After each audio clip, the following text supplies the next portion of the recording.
Hello, folks. My name is Derek, and as you can see behind me, I'm a record collector as well. Been doing it all my life, and I wish I had all of my collection. I've been through a lot of changes, like probably a lot of you have too, and over the years, I've gotten rid of large numbers of records that have turned out to be rather rare. Tried to recollect as much as I can, but many things I can't find. But just because of the weather here this winter, and this week I've had a little time to relax here and watch some YouTube, and was checking out some of the other record collectors, the threads going on.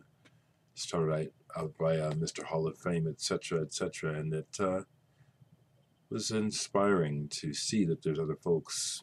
Well, of course I know there's other folks like myself, but to see that happening, where folks are sharing their collection, and as some of you know that do watch my channel, that I have been showing my collection, but this is the first time I'm appearing to do so.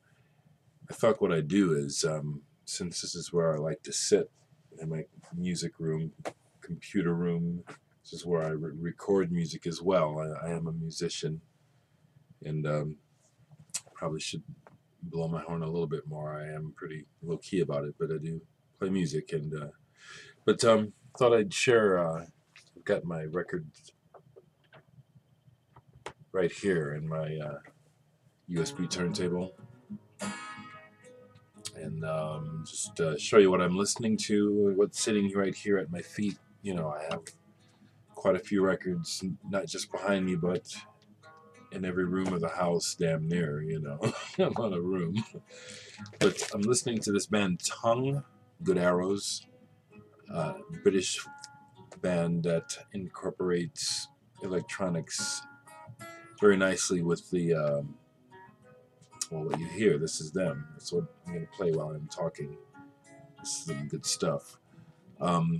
I see I have to work with the glare off the computer and the light in the room here to show you the records. I'm viewing myself do this, so but anyway, here's something.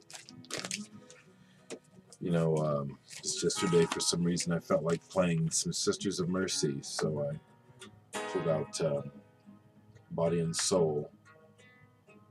This is an original single. I don't know. Sisters of Mercy, when it first happened, for whatever reason, just hit me just right. I just really dug it. So I have this one, Anaconda. It's even more stripped down, early single. Let's listen to this.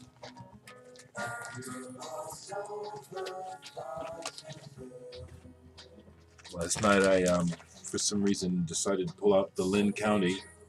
This is a band that was originally from Iowa that moved out to San Francisco and toured with folks like Jimi Hendrix and Sly and the Family Stone. And I actually remember hearing this on underground radio back in the early 70s. It's got kind of a psychedelic, but also kind of boogie rock thing going. It's pretty good, actually. Excuse me. Pulled out this compilation, Underground 70. That's Jerry Goodman, and that's The Flock on the cover.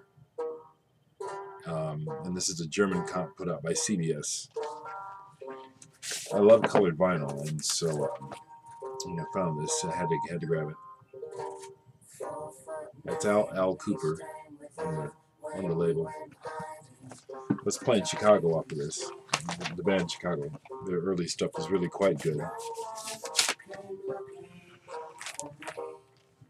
So, like I said, I was inspired by the post of the other folks. This is an experiment, and I'm not even sure I'm going to post this, but I'm going to do this for a few more minutes. Hot Chip. This band is so damn good. Got to see him a couple times. One time with Tortoise, who's also on the bill. and you know, they got that beat.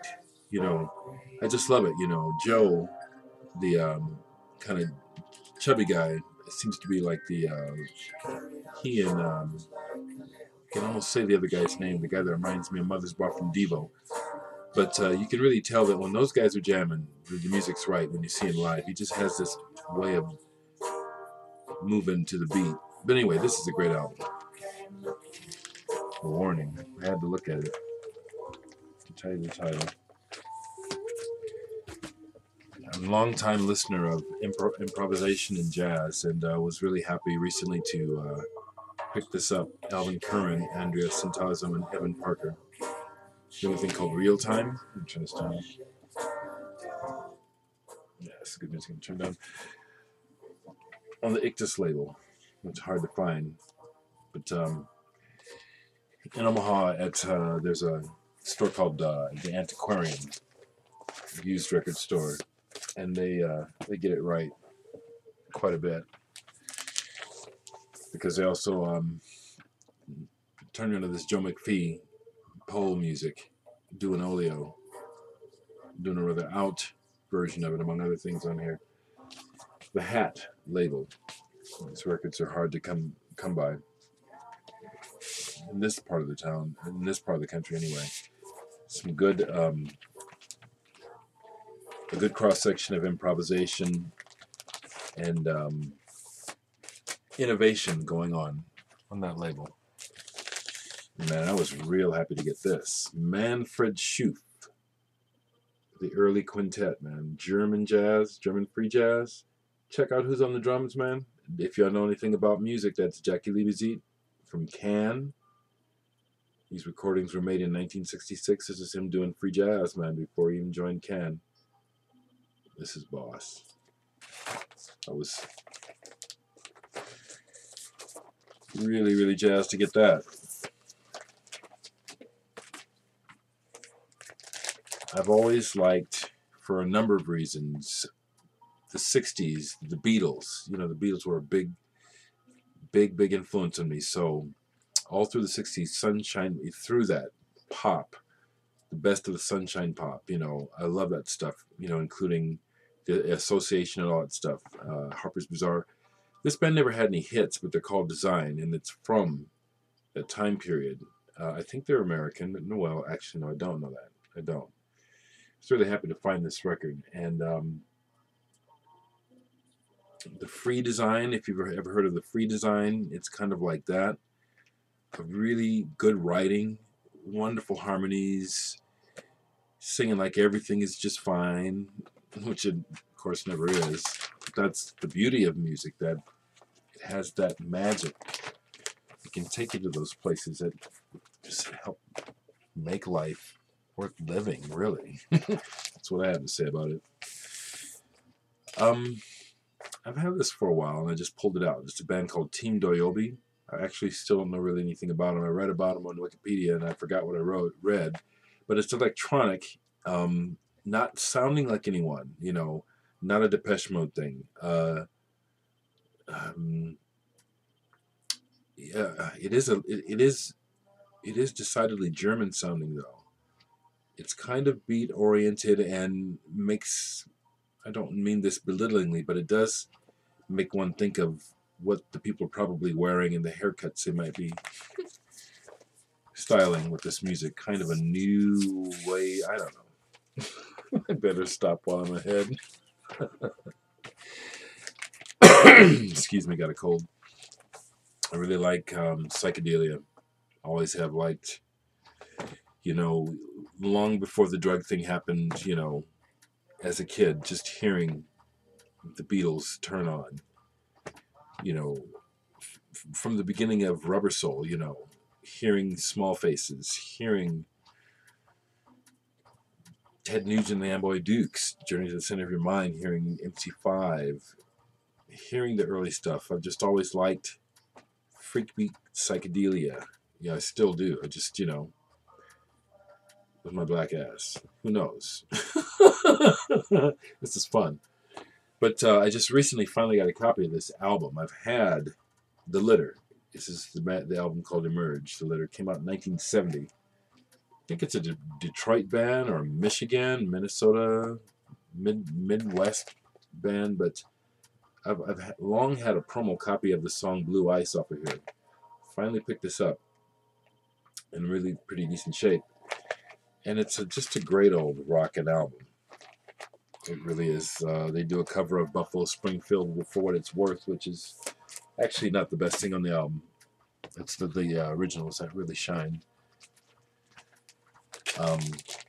These are some things that I bought recently, actually, that I'm listening to. Isn't that kind of how it goes? And then so that's what I'm showing. And I got this album by Lush on 4AD, the album 4AD, the label 4AD. This band was led by a couple of young ladies, Mickey and Emma. Kind of a jangly guitar thing going on.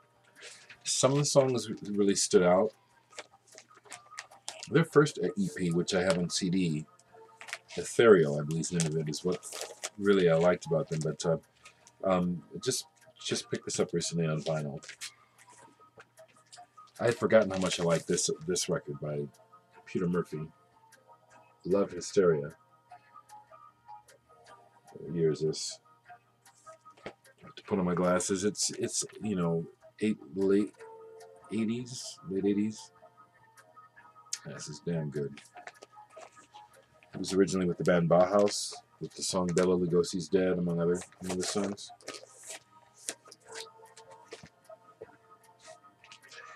I have a good friend named Jeff. I'll shout out to him, Jeff White, who is a big collector as well, and he's been really nice to me.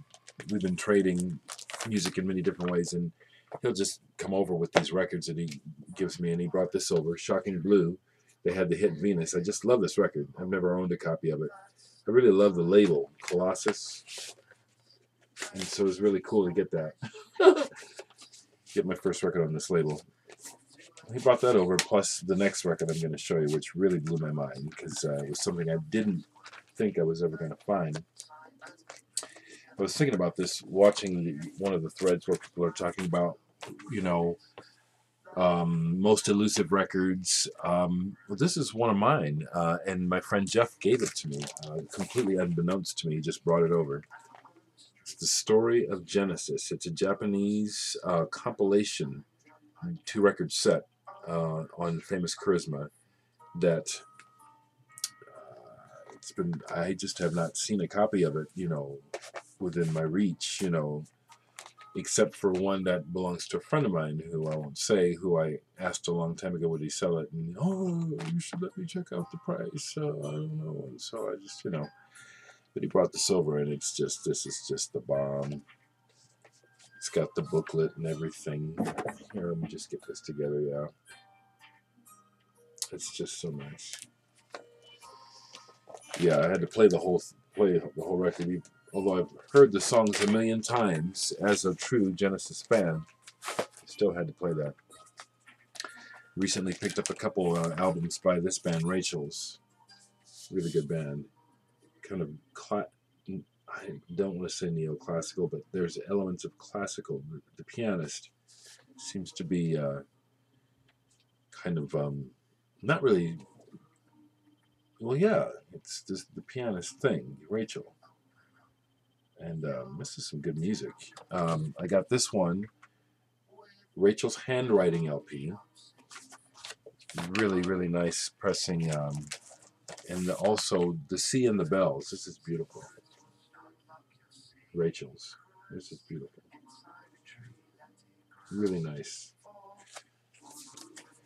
Comes with the booklet, which would come with the CD. This all the information. Very ecologically minded folks, which is admirable.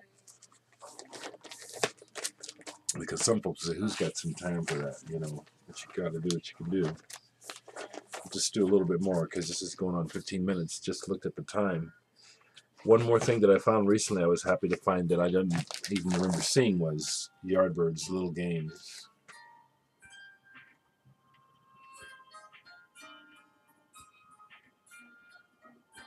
This is the period when Jimmy Page was the guitarist. You got to be digging some Yardbirds. Little Games is a great song.